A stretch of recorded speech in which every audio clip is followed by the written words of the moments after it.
Salut les Wargamers, c'est Benoît de Wargame Miniature Tuto, j'espère que vous allez bien. Aujourd'hui je vous propose le unboxing d'une boîte de chez Wargames Atlantique. Et ça, c'est tout de suite après ceci.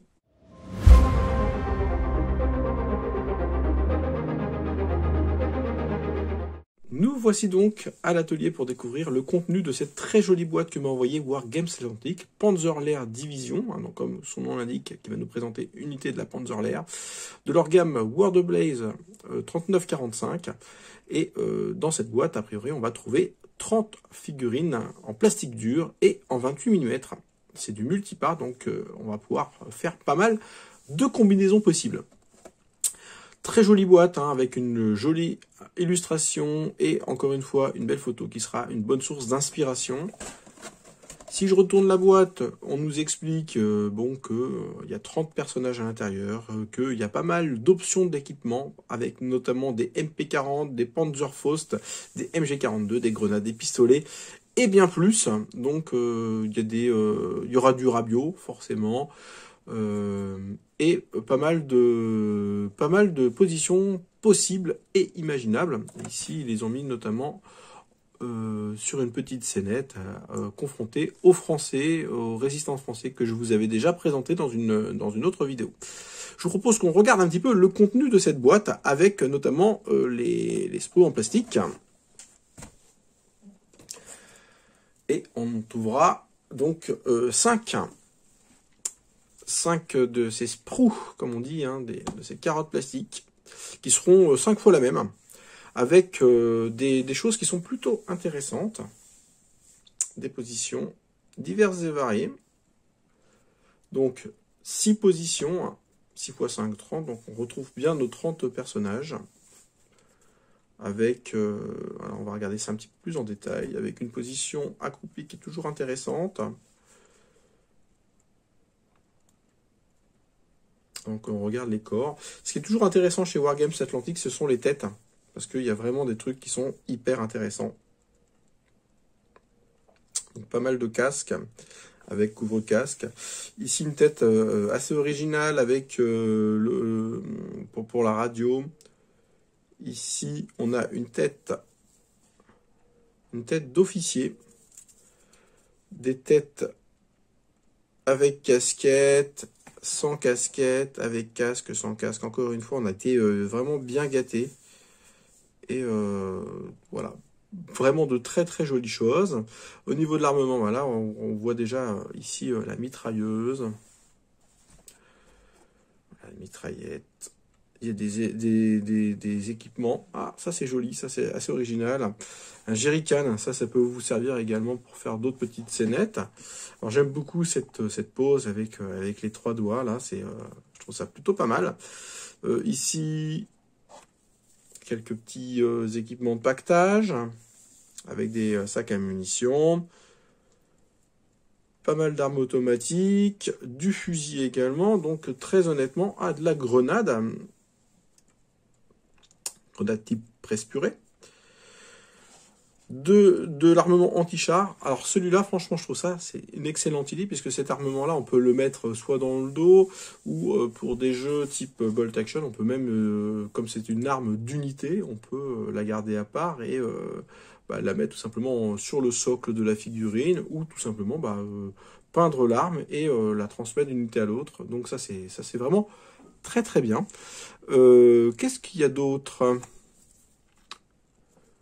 Je vois pas mal de choses intéressantes. On a des grenades à main qui sont tout simplement proposées seules. Ouais, vraiment, il y a beaucoup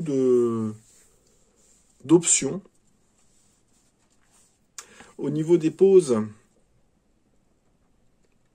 on va regarder un petit peu le dynamisme des poses, parce que des fois, c'est ce qui fait un peu... C'est ce qui fait un peu peur sur Wargames Atlantique, c'est qu'on a des poses qui sont un peu plus statiques. Mais ici, bon, franchement, on a vraiment de très très jolies choses. Au niveau de la sculpture, si on regarde ça vraiment de près,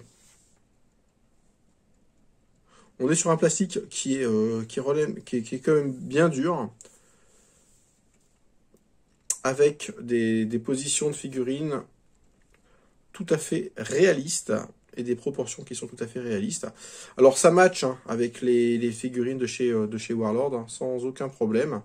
Mais voilà, on aura quelque chose d'un peu plus fin. Après, bon, des physionomies, il en existe de partout et ça posera pas de problème. Moi, bon, je préconise quand même pas de les mixer au sein d'une même unité, bon, même si c'est, à mon avis, si c'est possible. Pas de problème par rapport à ça. Ici, on est sur des positions qui sont plus droites. Hein. Alors, je vais m'arrêter là sur la comparaison avec Warlord, mais bon, c'est tout simplement que voilà, ici on est sur des positions un peu plus droites. Généralement, les positions de Warlord sont un peu plus courbées. Et ça, ce n'est pas grand-chose. Ce que je vous propose maintenant, c'est de regarder ensemble ce que cela donne une fois peint. Alors, une fois n'est pas coutume, je n'ai pas peint ces figurines, et c'est Raoul qui s'est rompu à l'exercice. Alors Raoul, c'est un excellent peintre de mon club, et compte tenu de mon emploi du temps de ministre, je lui ai demandé s'il pouvait m'aider là-dessus, et il l'a fait avec beaucoup de plaisir, et je vais vous montrer un petit peu ce que cela donne une fois peint. Donc ici, voilà, il a pris l'option avec le Panzerhaus, pardon.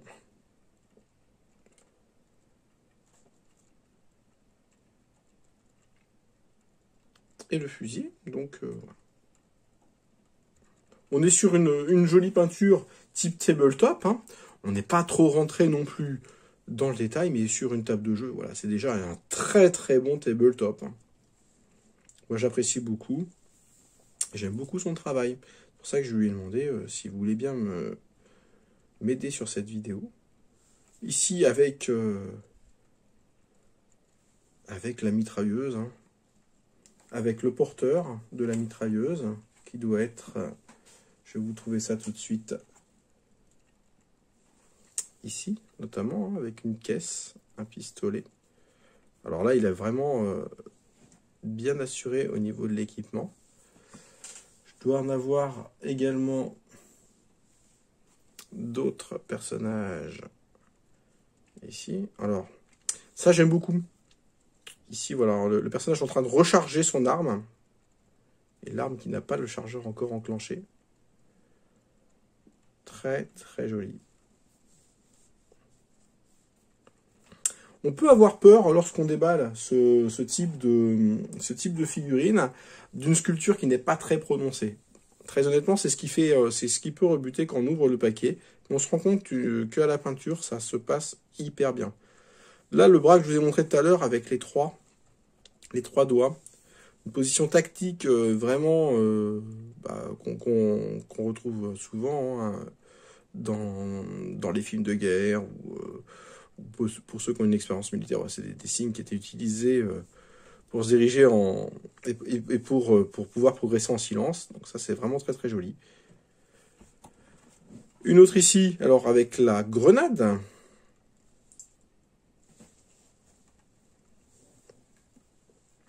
Ah, c'est chouette, hein. Moi, franchement, j'aime beaucoup. Avec cet uniforme hein, qui est vraiment représentatif hein, de la LR.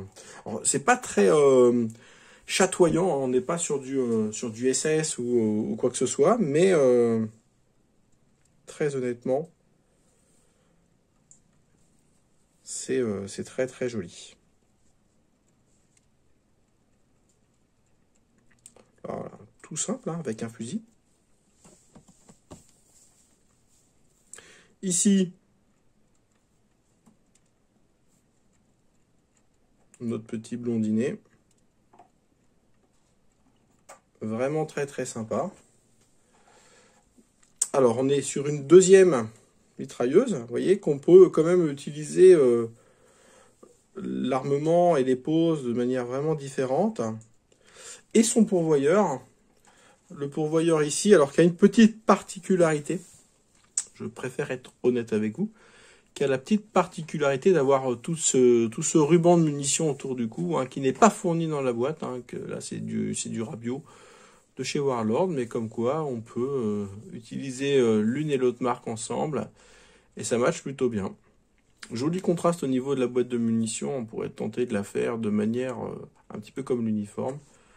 Si on regarde ça de plus près, hop, C'est très très joli, hein. Et au niveau des plis, tout ça, c'est hyper bien fait. J'ai posé la question à Raoul un petit peu au niveau de son ressenti sur ces peintures. Et il m'a dit que il était quand même étonné de voir que la peinture allait, il y avait une très très belle lisibilité de la figurine. Ça c'est important quand on peint. C'est le problème qu'on a parfois sur les figurines métal, c'est-à-dire des figurines qui, malgré beaucoup de détails, sont difficilement lisibles. Ici, on comprend exactement de quoi il s'agit. Et avec la carte, là, on fait un joli officier ou sous-officier. Avec la paire de jumelles. Donc je vous en montre beaucoup, hein, parce que bon, moi je prends plaisir déjà à vous montrer tout ça. Encore une arme lourde. Alors ici, voilà, vraiment en position de tir, mais position de tir debout. On va émettre quand même un petit regret sur le fait que on n'ait pas de position allongée. Et pour ce type d'arme, je pense que ça aurait été vraiment un plus pour la boîte. Ici, un officier. Avec l'arme dans le dos, les jumelles, ça pointe du doigt. Bon voilà, c'est une figurine qui est très très lisible. Sur un champ de bataille, ça, on comprend tout de suite que c'est un officier. Et très honnêtement, voilà, on prend beaucoup de plaisir à pouvoir le regarder. Une arme anti-char.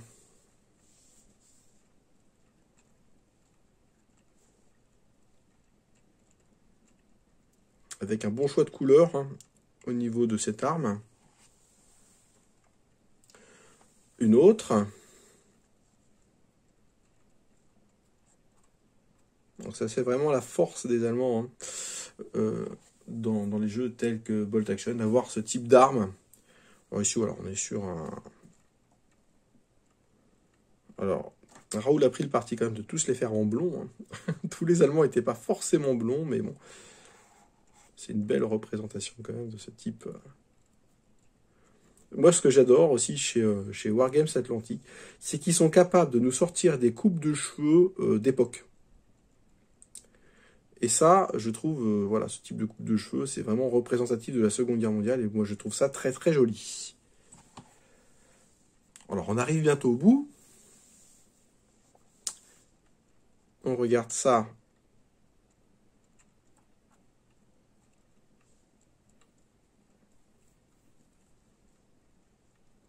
Très jolie figurine. Hein. Alors, les socles ne sont pas fournis dans la boîte. Ça, c'est quelque chose, voilà, c'est quelque chose que je regrette un petit peu, mais en même temps, voilà, ils sont pas forcément destinés à des jeux type Bolt Action. On peut faire plein d'autres choses. On peut faire du diorama hein, très facilement avec ce type de figurine. Ici en position accroupie, plutôt pas mal. Alors cette position accroupie, elle ressemble beaucoup à des positions accroupies des Français que j'avais déjà présenté, mais bon après, il n'y a pas de, à part ça, ça s'arrête là. Hein, la comparaison, voilà, c'est plutôt sympa. Donc, mon petit bilan sur cette très jolie boîte Panzerlehr. On reste sur du classique. Hein. On reste sur quelque chose de très très classique, mais quelque chose vraiment d'indispensable. Parce que c'est la multitude de poses, le nombre de figurines dans la boîte par rapport au prix qui est proposé, parce que c'est un prix quand même qui est plutôt intéressant. Je vous mettrai d'ailleurs un petit lien dans la description de la vidéo ou directement vers la boutique. Alors, le lien non affilié, je précise, hein, comme ça vous montrera un petit peu que je ne fais pas de profit sur cette vidéo. Et très honnêtement, voilà, une jolie surprise. Ils ont tapé encore une fois dans le mille, hein, c'est-à-dire proposer une unité classique, quelque chose dont on a besoin dans son armée et qu'on peut personnaliser à souhait. Donc voilà, toutes les cases sont bien cochées. La qualité de moulage, je reviens rapidement dessus, parce que j'en ai pas parlé. On va regarder tout de suite. Hein. La qualité de moulage est tout simplement excellente. On voit très peu de lignes de moulage. D'ailleurs, moi, là-dessus, je n'en vois quasiment pas. C'est vraiment excellent. Le plastique est un peu dur, mais il travaille très très bien. Voilà, bah, c'était ma petite vidéo sur ces très jolies figurines de chez Wargames Atlantic. On finit sur ce petit personnage. J'espère que cette vidéo, elle vous a plu. Et je vous dis à très très bientôt pour de nouvelles aventures. Ciao, ciao!